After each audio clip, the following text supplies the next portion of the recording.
Et bienvenue à tous les amis pour cette nouvelle vidéo les amis, auquel on va tout simplement parler de choses horrifiques et flippantes. Alors tenez-vous prêts, prenez un popcorn ou quelque chose effectivement à manger et installez-vous confortablement. La dernière fois qu'on avait parlé de VLR, si vous vous souvenez, c'était dans cette vidéo là les amis, auquel VLR vous avez tout simplement traqué sur Minecraft effectivement. En gros, ce qui s'était passé, c'est que du coup, des pancartes cheloues étaient apparues. Et puis après, ce qui s'était passé, c'est que du coup, à la fin, effectivement, eh ben, on a été littéralement craché par VLR. Et ensuite après, le monde avait disparu, si vous vous souvenez. Et puis après, depuis, eh ben, il ne s'est plus rien passé. Voilà. Puisqu'en fait, simplement, les prochaines vidéos de Minecraft que vous avez fait, eh ben, je les ai fait sur des serveurs. Du coup, c'est normal que VLR, du coup, a pas pu donner de signe, vu que du coup, bah, c'était sur des serveurs que je faisais. Car VLR ne peut pas me track sur des serveurs, effectivement. Surtout si des serveurs remplis comme iPixel, ce qui est logique, effectivement. Il ne peut pas, effectivement, me hack dans des serveurs. VLR. C'est donc, du coup, voilà, continuer à patienter, voilà. À faire, effectivement, voilà, mes vidéos tranquillement. Mais ce matin, quelque chose de particulier s'est passé sur Discord. Mais qu'est-ce qui s'est passé? Eh bien, tout allait bien, jusqu'au moment auquel, effectivement, à un moment, un membre de mon serveur, qui s'appelle Jiren, a fait simplement une demande de ticket pour tout simplement faire un partenariat avec un serveur Minecraft, tout simplement. Donc au début, effectivement, je pensais que c'était simplement sans serveur, forcément. Après avoir rejoint le serveur, moi et aussi ma meilleure amie Lysiana, dont j'avais déjà parlé dans d'autres vidéos, tout allait bien dans ce serveur, effectivement. J'ai ensuite, après, plus tard, demandé de staff. Je l'ai été très rapidement, de staff. C'était plutôt rapide. Après, c'était un petit serveur, donc ça peut paraître normal. Peut-être que les gens me connaissent un peu, ils connaissent un peu mes compétences. Je vais expliquer pourquoi est-ce que j'aurais été pris facilement. Mais ensuite, j'ai remarqué des choses bizarres dans ce serveur. C'est qu'effectivement, dans certains salons, il y avait des messages bloqués. Donc, je n'avais pas très compris.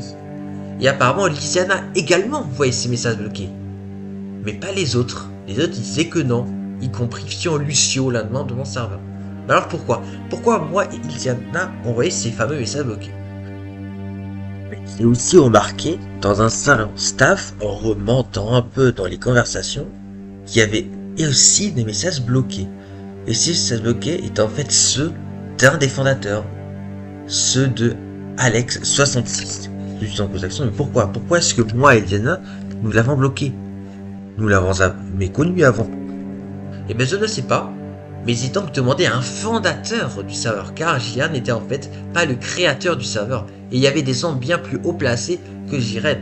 C'était simplement Tomateo et un certain Alex. J'ai donc demandé à l'un des deux, à Tomateo. Je lui ai donc demandé, et il ne m'a en fait jamais répondu. Ce qui est bizarre. Et puis juste après, plus tard, j'ai simplement reçu dans le serveur Minecraft un message bloqué dans le channel staff. Et là, j'ai vu tout simplement que ce message bloqué était adressé à moi en fait. Et c'est un message de Alex66. Mais pourquoi est-ce qu'il était bloqué? Et ben, il m'a simplement ensuite envoyé un message dans le salon staff. Et j'ai flippé. Parce que ce qui est marqué, c'était « Salut, courrier, bienvenue dans le staff. J'espère que tu passes du bon temps depuis que tu as été débusqué de Stealthcraft. » Et là, j'ai flippé. Mais comment il sait que je suis parti de Stealthcraft parce qu'il m'a saoulé? Comment il le sait, Alex? J'ai donc posé la question. Et là, il a répondu de quelque chose d'encore plus flippant. Grâce à l'araignée rouge. Et là, j'ai flippé car l'araignée rouge, ça vous rappelle pas des toiles d'araignée qui seraient en fait apparues dans l'épisode 2 de la map Extreme Conundrum, et après un panneau qui parlait justement de cette araignée rouge. Donc là, j'ai flippé et ils ont en fait compris que ce Alex66 était en fait VLR, les amis. Et après, qu'est-ce qu'il a répondu? Il a tout simplement répondu avec l'image, ou plutôt le symbole, d'un personnage en fait de Mentalist John Rouge. Pour ceux qui ne le savent pas, dans Mentalist, il y a un personnage qui s'appelle John Rouge, voilà, qui est en gros le boss des méchants, on va dire, de cette série. Et en gros, il a un sort de petit symbole, effectivement, qui est tout simplement ceci, voilà. Donc, ben, visiblement, voilà, c'est ce qu'il m'a envoyé. Mais moi je suis malin et j'ai déjà vu justement ça quelque part sur Discord il y a bien longtemps les amis. Et oui, c'était il y a très longtemps, bien avant on jouait avec Nelix. C'était encore à l'époque de Stealthcraft. Et justement, c'était à cette époque-là que vous avez eu cette image. Car apparemment, si je me rappelle très bien, VLR avait également envoyé ce fameux symbole à Stealthcraft, si je me rappelle bien. Non, du coup, effectivement, voilà, ça m'a pas trop choqué de voir ça, vu que, bah voilà, c'était déjà au courant qu'il pouvait justement envoyer ça. Mais après, qu'est-ce qui s'est passé? Et bien après, ce qui s'est passé, c'est que j'ai quitté le serveur. Et ensuite après, on a fait une alliance avec Lysiana dans le serveur, effectivement. Et après, jusque-là, du coup, voilà, les gens qui étaient dans ce serveur, qui n'étaient pas concernés, ont quitté le serveur et l'ont même bloqué, car on a précisé de le bloquer. Mais après, qu'est-ce qui s'est passé après? Parce que ce n'est pas fini, c'est ce qu'on pourrait croire, mais c'est pas fini. Car effectivement, il y a quelque chose de bizarre. Tomateo, c'est pas Veller, on est d'accord. Mais il est fondateur. Il est plus haut placé que Jiren, celui qui a envoyé le partenariat. On a questionné Jiren pour être sûr qu'il n'est pas impliqué. Et il a dit être sûr qu'il n'est pas impliqué. Il nous a aussi précisé que Tomateo était bien plus haut placé que Jiren. Mais alors pourquoi c'est pas Jiren qui aurait fait le partenariat? C'est pas logique. Vous êtes tous d'accord avec moi. Pourquoi est-ce que c'est pas les personnes les plus haut placées du serveur qui ont fait le partenariat? C'est pas logique. Mais surtout, apparemment le rôle administration, et ben en fait, n'avait pas tous les permes. Il n'avait même pas ceux de gérer les rôles, ni de gérer les permissions. Une contradiction, normalement le rôle administration est censé avoir ces permes-là. Contradiction. Et en fait, si je vous disais que Tomateo était en fait également le complice de VLR, et oui, c'est le cas. Pourquoi?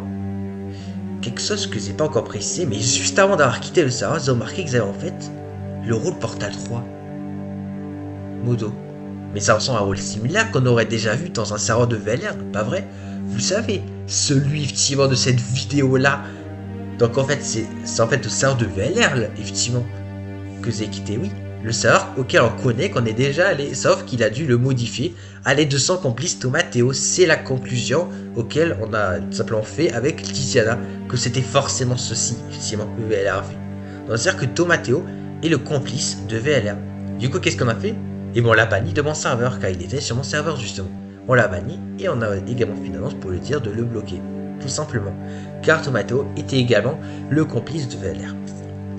Et puis après cela, effectivement, après l'avoir banni, et bien, plus vraiment de choses bizarres, voilà. Ils n'ont pas visiblement retenté, mais de toute façon, on les a bloqués et tout, voilà. Donc du coup, normalement, c'est save, mais c'était quand même flippant. Donc en fait, ben ouais, ça s'est vraiment passé. VLR nous a réattaqué sur Discord, effectivement. Et c'est vrai, The Alex 70, c'est vraiment VLR, car je vous rappelle qu'il est dans le serveur de l'Ekanda, si vous avez suivi. Et en regardant dans le serveur de l'Ekanda, on voit bien que The Alex, c'est bien VLR. Donc, il n'y a pas de doute. The Alex 66, c'est bel et bien VLR, on en est sûr à 100%. Par contre, pour Tomateo, c'est vrai qu'on ne sait pas tout sur lui, mais ce qu'on sait, c'est qu'il est forcément impliqué ici. Voilà. Du coup, ben, c'est tout ce qu'on a pour l'instant comme piste. Hein. C'est vrai qu'en vrai, c'est déjà pas mal, mais c'est quand même flippant, les amis. Mais ouais, c'est déjà pas mal. Voilà, c'est tout ce qu'on peut comprendre pour l'instant. Voilà, tout simplement. Mais c'est pas tout, les amis. C'est pas tout. Il y a autre chose encore, les amis. Autre chose. Mais quoi, les amis? Et bien, grâce à Lysiana, j'ai pu remarquer quelque chose d'assez intéressant. En effet, dans la vidéo de VLR que vous avez fait, Lysiana m'a fait remarquer qu'en fait, les panneaux qu'on avait eu formaient en fait une phrase, en fait, les derniers panneaux. Ça formait en fait... Pour rentrer, il faudra trouver VLR sur Discord de Minecraft. Et mais en fait, ça correspond à ce qui s'est passé. Donc en fait, VLR nous a laissé un message pour nous dire effectivement comment il allait nous attaquer grâce à un serveur Minecraft. Et c'est ce qui s'est passé. Donc en fait, c'est cohérent effectivement à ce qu'il nous a fait subir sur Minecraft. Et ça également, et ben c'est aussi flippant. Ah oui, c'est très flippant. Car en fait, VLR nous avait laissé un message effectivement pour comprendre ce qu'il allait faire, effectivement. Mais il nous a pas dit quand. Ça, c'est flippant. Ça, c'est flippant. Donc, bah, c'est plutôt pas mal, en effet. Du coup, bah, est-ce que VLR va nous retraquer encore plus tard? Je sais pas, mais c'est flippant, quoi. C'est vrai qu'on se débarrasse de lui une bonne fois pour toutes. Ouais, j'espère qu'on y arrivera un jour, les amis. En tout cas, espérons qu'il va pas nous retraquer durant ces prochains jours. Et pour l'instant, on va continuer sur les serveurs, mais on verra, écoutez. En tout cas, j'espère que cette vidéo vous aura plu. Voilà, on sera très prochain pour de prochaines vidéos et peut-être malheureusement encore d'autres vidéos sur VLR, qui sait. Espérons que non, on verra bien. Sur ce, j'espère que cette vidéo vous aura plu et on se retrouvera très bientôt pour de prochaines vidéos. C'était Coréier et n'oubliez pas que vous êtes géniaux.